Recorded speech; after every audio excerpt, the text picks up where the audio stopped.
गुज़िश्ता चंद रोज से आपने social media पर इस तरह की कई वीडियोस देखे होंगे। ये वीडियो जाली या फर्जी नहीं, बल्कि कश्मीर में सेब की सनअत से मुंसलिक अफराद पर यह अचानक टूट पड़ने वाले गम के पहाड़ की वीडियो है। इन्हीं पेड़ों का सहारा था हमें। हम क्या बोलेंगे कि हमें बच्चों की तरह इनको पाला था। कश्मीर में सेब की सनअत से मुंसलिक अफराद ने बैंकों से लाखों रुपए कर्ज लेकर अपने बागात तैयार किए थे और क़ब्ल अज़ वक्त बर्फबारी ने इनके अरमानों पर पानी फेर दिया।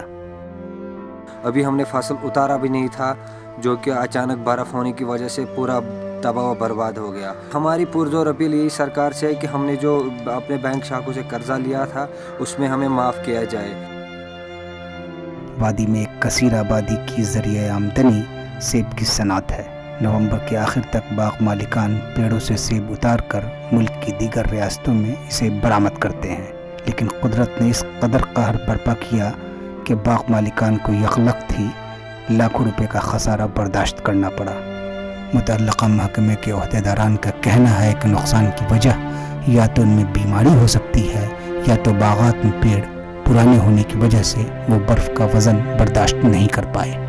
हमारे प्लांट्स थे वो फ्रूट लेडन थे, उसमें उसका वजन भी था, तो जो ऊपर से बर्फबारी हो गई, बर्फ का वजन और फ्रूट का वजन मिला के वो हैवी हो गया और वहाँ पे डैमेज हो गया। उसके अलावा ज्यादातर डैमेज वहाँ पे हो गया है जहाँ पे हमारे डिजीज प्लांट्स थे या डिजीज प्लांट्स थे, जहाँ पे ऑलरेडी उनके अंदर कोई प्रॉब्लम थी। बर्फबारी से तकरीबन 80% सेब के बागात तबाह हो चुके हैं, जिसकी वजह से रियासत की माइशत को एक अंदाजे के मुताबिक 500 करोड़ रुपए का नुकसान हुआ है। बाग मालिकान का कहना है कि शदीद नुकसान की भरपाई बरसों तक नहीं की जा सकती। अब बाग मालिकान का एक ही मुतालबा है कि इस मुसीबत की घड़ी में उन्हें सहारा दिया जाए और उनकी खुसूसी मदद की जाए ताकि इनकी रोजी रोटी चल सके। करते हैं कि हमें भरपूर मुआवजा मिले। हम परेशान हो गए, हमारे बच्चे इसी पे, हम क्या कर सकते हैं इसके।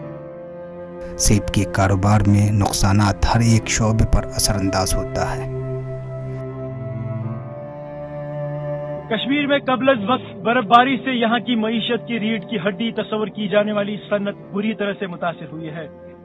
ऐसे में मुताज़ा बाग मालिकान की उम्मीद है कि सरकार नुकसानात का पूरी तरह से तखमीना और जायजा लेके मुतासरा बाग मालिकान को मुआवजा फराहम करेगी। ETV भारत के लिए मैं शौकत डार।